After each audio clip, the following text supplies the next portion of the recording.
Unajua zamani tulikuwa tunaambiwa kwamba watu wanaenda shule ili kutoa ujinga, lakini ni uongo huo. Kwa nini? Kwa sababu wewe ulijuaje kwamba wewe ni mjinga? Mbali na hilo, kuna baadhi ya wazazi wetu na wazazi wa wazazi wetu ambao hawakubahatika kwenda shule.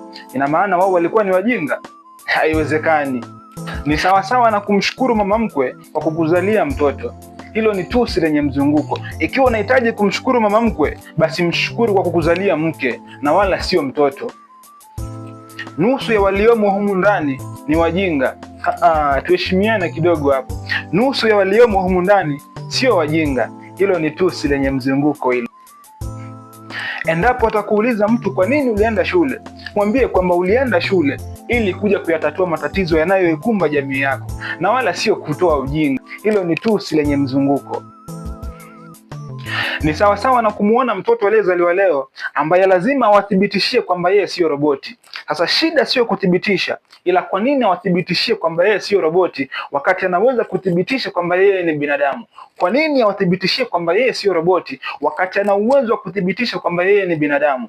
Hilo ni tusi lenye mzunguko hilo. Tuheshimiane.